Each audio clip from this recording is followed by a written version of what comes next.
Good afternoon, guys. How's everyone doing on this Wednesday afternoon? I hope everyone's doing well. I hope you're all enjoying the sun because it has been really, really nice over the last few days.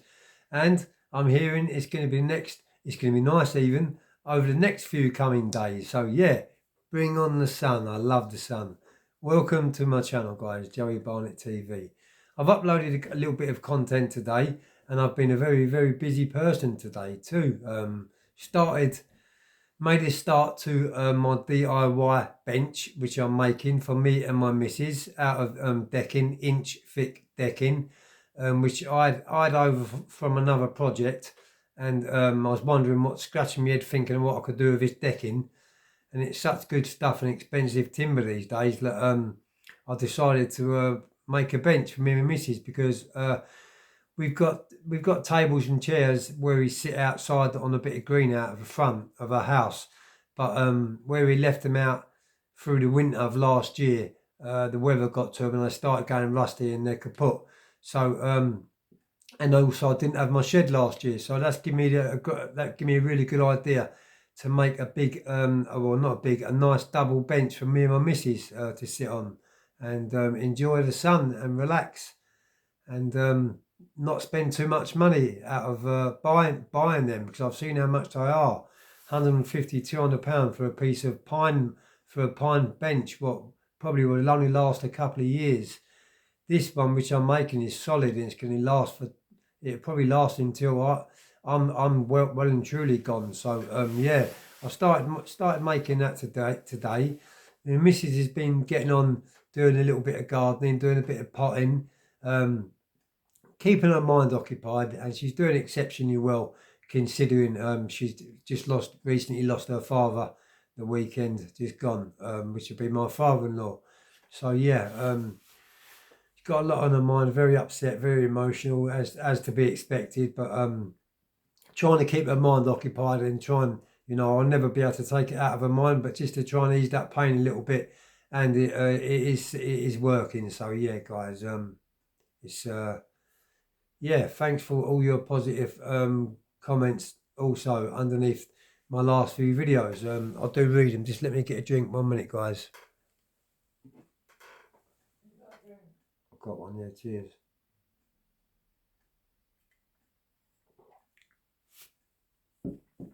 So, guys, what I'm going to have a little chat with you about. So we're now 2 minutes in, and I don't like making little crappy 1 minute videos and then it ends, and you leave that person in thinking, I wonder what happened at the end of it. So I like to yeah, give you a nice bit of content, guys, and I enjoy reading the comments, all the positive comments back too. So and it also, by doing these videos, it inspires people. It gives me something to concentrate on, something to stay focused on. Not that I haven't got other things going on in my life, because I've got a motocross bike. I've got a very good loving family, and I've got lots of hobbies, walking the dogs and going for walks, and yeah, we've got so many hobbies. So yeah, it's really, really really good. It's all gravy, guys. It really is.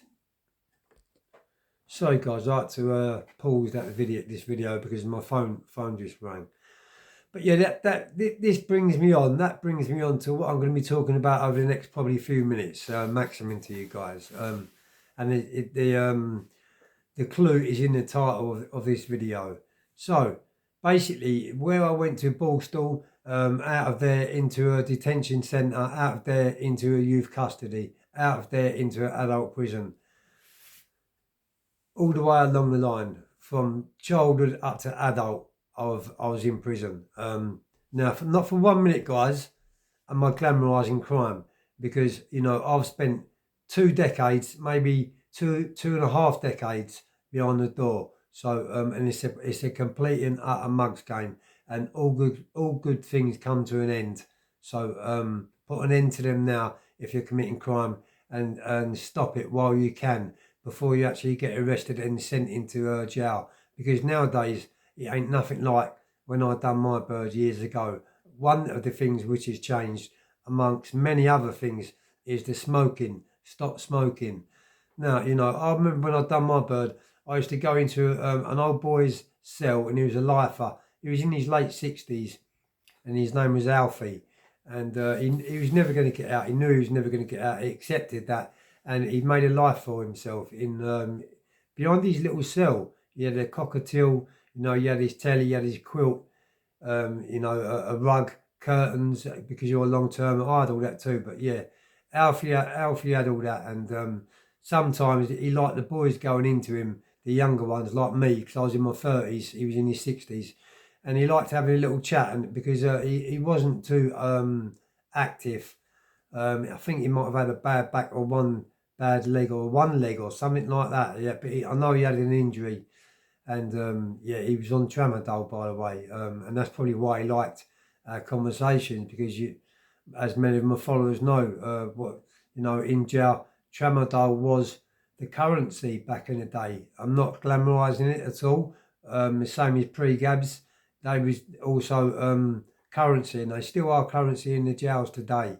But yeah, getting back onto Alfie. So I used to go into Alfie's cell every now and then and have a cup of coffee with him, because we both drank coffee, and we both didn't drink tea at all. So yeah, I used to go in and have a, and he used to put the horses on the TV and watch. I used to watch the races with him, and we used to enjoy a good roll up, a good old Oban he used to smoke, and I used to love the scent and the smell of it, because it reminded me of my childhood. Cause my dad used to smoke old Oban. He was a long distance lorry driver, by the way. So yeah, I used to like going in there, having a roll up with him, and this was in Parkhurst. This happened, and this was in 1999 or 2000.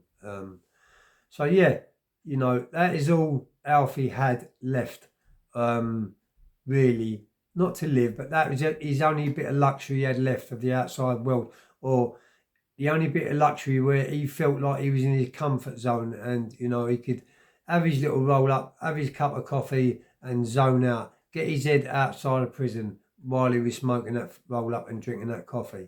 So, and it's a sad story, that all of a sudden they brought this policy in of stop smoking. So people like Alfie, they've took that away from him. He's never ever going to get out of jail, and that's just one story. And that's from my heart, that story. That's just one thing what's changed in prison, and there's many other things what's changed in prison too. So guys, I hope you enjoy that little story there. Here's another little story for you. So think yourself very lucky, and I'm giving you guys a treat, because I think this is my third upload of today. But I didn't really have a chat with you in my last two videos, and I like sitting down having a chat with you on the phone, because I know a lot of you can relate to me. And yeah, big shout out to all those that are battling addiction. Big shout out to all those that beat addiction. A big shout out to those that have just brought addiction to the table and are on a program, and are doing well in recovery. So yeah, and a big shout out to every single person across my channel. Without you guys, then I wouldn't be here today telling you these stories, guys.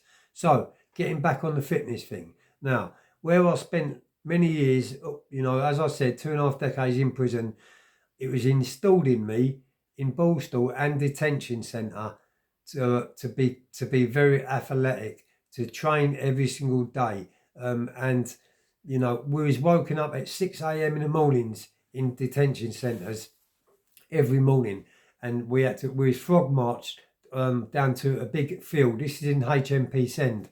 We was frog marched down to this big sports field during the weekend. We play sports in the middle, and every single morning we had to do like 5 laps around this field, and we had, you had to wear brown steel toe cap boots, and you had to be in full uniform, but they made you wear brown steel toe cap boots. Now there were some very, very unfit people there, like overweight people, really, really struggled, and I see them get beaten up so many different times by the screws because of they couldn't do it where they were so unfit. So it's very, very cruel, it was, guys, and that's why they abolished them, by the way, and rightly so, because it was nothing but abuse what we were suffering as kids, and they couldn't get away with it today. They'd be getting charged with Section 18s and ABHs and common assaults and things like that. But it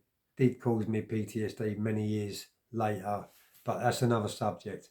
So, because it was installed in me, and then when we used to come off the field in the mornings, we was made to go into the gymnasium, and there was an apparatus at school called a bench. Do you remember it? A long bench, everyone used to sit on it at assembly and things like that. And two of us was made to lay one at each end, and we had to bench press these. And sometimes a screw, a fully hairy arse screw, would be sitting right in the middle of them, and he'd make us bench them.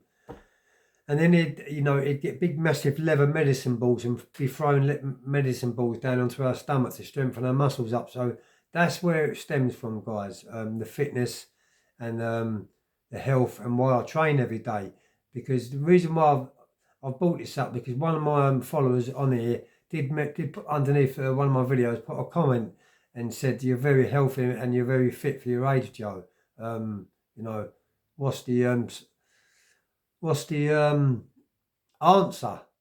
to it?" And that was my answer to it. But I'm not glamorising crime, but that's personally why I got so fit, guys. Now, I hope everyone's enjoyed my content, and I hope everyone has a great evening. Peace.